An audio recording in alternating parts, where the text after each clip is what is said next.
السلام علیکم ورحمۃ اللہ وبرکاتہ۔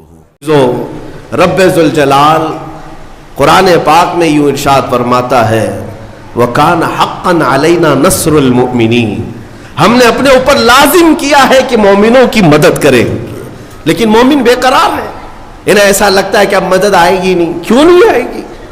آزمائے جاؤ گے، مشکلوں سے گزارے جاؤ گے۔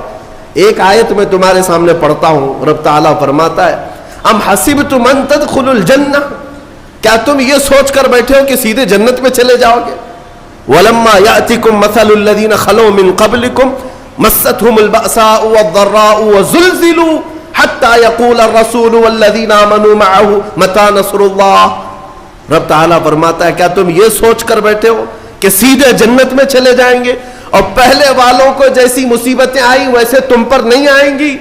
ان پر ایسی مصیبتیں آئیں کہ وہ ہلا دیے گئے تھے، یہاں تک کہ صحابہ نے یہ تک پوچھا تھا رسول سے کہ اے اللہ کے نبی کب آئے گی اللہ کی مدد؟ متی نصر اللہ، اللہ کی مدد کب آئے گی؟ اللہ فرماتا ہے ان نصر اللہ قریب، آگاہ ہو جاؤ اللہ کی مدد بہت قریب ہے، بہت قریب ہے۔ آپ کیا سمجھتے ہیں رسول پاک صلی اللہ تعالی علیہ وسلم مدینے میں بیٹھ کر کے اگر ہاتھ اٹھاتے تو کیا رب تعالیٰ آپ کی دعاؤں کو رد کرتا؟ حضور پاک صلی اللہ تعالی علیہ وسلم کو واپس لوٹایا جاتا؟ نہیں، لیکن بیٹھ کر دعا کرنے کی بجائے وہ محمد عربی صلی اللہ علیہ وسلم رمضان کے مہینے میں 313 نہتے لوگوں کو لے کر صحرا میں چلے آ رہے ہیں، پیروں میں آبلے پڑے ہیں، نہ پانی ہے نہ کھانا ہے، نہ تیروں میں ترکش ہے نہ گھوڑے سواری کے ہیں، کچھ نہ ہو کر یہ کیسے صحابہ چل پڑے۔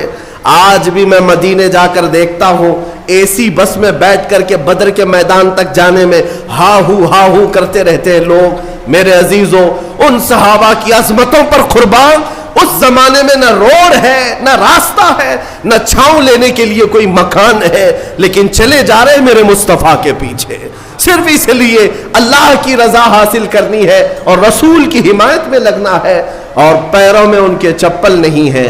اور آج اگر آپ عرب کی سرزمین پر تپتے ہوئے صحرا میں ایک منٹ کے لیے میں کہتا ہوں ننگے پیر کھڑے ہو جاؤ، پھر بتانا تمہارے تلوے نہ جلے تو مجھ سے کہنا، تلوے جل جائیں گے۔ 160 کلومیٹر کا سفر وہ صحابہ پیدل چل کر کے گئے۔ جب بدر کی وادی میں پہنچے ان کے پاس کیا تھا؟ صحابہ کہتے ہیں ہمارے پاس جو تلواریں تھی اس سے سبزی بھی نہیں کٹتی تھی، کند تھی، مڑی ہوئی تھی، زنگ لگا ہوا تھا، لیکن توکل اللہ کی ذات پر تھا۔ صحابہ میں کچھ وہ ہے حضرت عکاشہ، وہ کہتے میرے پاس تو کچھ نہیں تھا، میں تو کھجور کے تنے کی لکڑی لے آیا تھا جنگ میں اترنے کے لیے۔ جہاں تلواریں سنسنا رہی ہوں وہاں ایک صحابی کھجور کا سوکھا ہوا تنا لے کر کے آئے، یہ توکل بتاتا ہے کہ اللہ ہمارے ساتھ ہے۔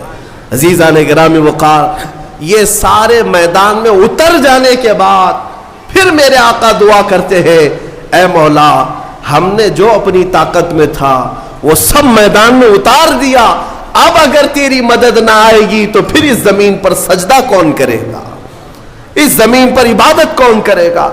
یہ نہیں ہے کہ یہیں بیٹھ کر کوشش کچھ نہیں کرنی ہے، عمل کچھ نہیں کرنا ہے، دعاؤں کے اور اسی طرح کے مجمع میں بیٹھ کر کے ہم یہ کہہ دیں اے اللہ تو فلاں کو غارت کر دے، فلاں کو غارت کر دے۔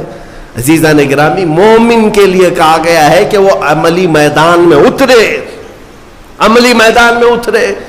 میں آپ کو بتاتا ہوں، ایک شریف آدمی تھے مولوی صاحب، صوفی صاحب، کھیتی باڑی کرتے تھے، اور گاؤں کے کئی لوگوں نے ملا کر کے صوفی صاحب کو ایک کھیت دے دیا تھا کہ آپ اللہ اللہ کرتے رہتے، آپ کا معاش بھی تو چلنا چاہیے، گھر بار بھی چلے۔